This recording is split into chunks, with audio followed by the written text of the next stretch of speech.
নজর রাখতেই হবে অশান্ত বাংলাদেশ। আর এই পরিস্থিতিতে এবার বাংলাদেশের রাজপথে শেখ হাসিনার আওয়ামী লীগ শনিবার তারা পালন করবে শহীদ বুদ্ধিজীবী দিবস এবং সেই উপলক্ষেই তারা কর্মসূচি রেখেছেন বাংলাদেশ জুড়ে। এবং শেখ হাসিনা অগাস্টে দেশ ছাড়ার পরে এই প্রথম বড় কর্মসূচি আওয়ামী লীগের।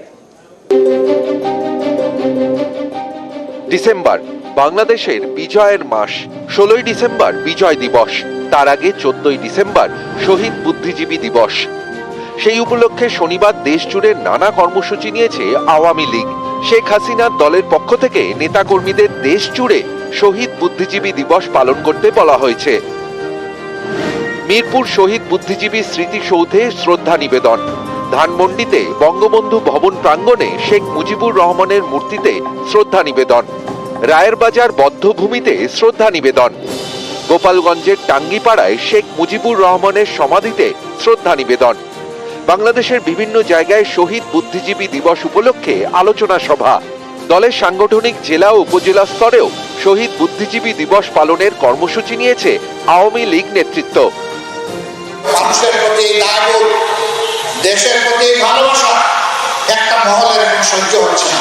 তারা চেয়েছিল রক্তের পদ্মা, গঙ্গা, যমুনা, সুরমা বয়ে যাক, তাহলে তাদের রাজনীতি আবার জমে উঠবে দেশে বিদেশে। এটা না হওয়ার কারণে এখন তারা অশান্তিতে আছে, এখন তরপাচ্ছে। গত আগস্টে দেশ ছাড়েন শেখ হাসিনা, তারপর বাংলাদেশ জুড়ে এটাই আওয়ামী লীগের প্রথম কর্মসূচি। এই শহীদ বুদ্ধিজীবী দিবসের সঙ্গে জড়িয়ে রয়েছে মুক্তিযুদ্ধের ইতিহাস। 1971 সালের ডিসেম্বর, পূর্ব পাকিস্তান তখন যুদ্ধে গরম।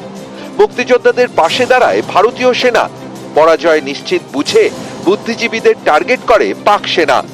শিক্ষাবিদ, গবেষক, চিকিৎসক, শিল্পী, সাংবাদিক, কবি ও সাহিত্যিককে হত্যা করা হয়। 1971 সালে 10 থেকে 14ই ডিসেম্বর এই কদিনে পূর্ব পাকিস্তানের একের পর এক বুদ্ধিজীবীকে হত্যা করে পাক সেনা। বিজয়ের দিন দুই আগে 14ই ডিসেম্বর সব থেকে বেশি বুদ্ধিজীবীকে হত্যা করা হয়। বাংলাদেশের প্রথম প্রধানমন্ত্রী তাজউদ্দিন আহমেদ এই দিনটিকে শহীদ বুদ্ধিজীবী দিবস বলে ঘোষণা করেন। তখন থেকে প্রতি বছর 14ই ডিসেম্বর শহীদ বুদ্ধিজীবী দিবস পালন করে বাংলাদেশ। গত 1.5 দশক ধরে বাংলাদেশে ক্ষমতায় ছিল আওয়ামী লীগ। এখন সে দেশে অন্তর্বর্তী সরকার। আওয়ামী লীগের প্রেসিডেন্ট শেখ হাসিনা দেশ ছাড়া। এই প্রেক্ষাপটে এবার বাংলাদেশ জুড়ে শহীদ বুদ্ধিজীবী দিবস পালনে উদ্যোগী আওয়ামী লীগ। শনিবার নানা কর্মসূচি, তার আগে শুক্রবার ঢাকা ও চট্টগ্রামে মিছিল করে আওয়ামী লীগের শাখা সংগঠন ছাত্রলীগ। তাদের দাবি শেখ হাসিনাকে বাংলাদেশে ফেরাতে হবে। নিউজ 18 বাংলা। সাংবাদিক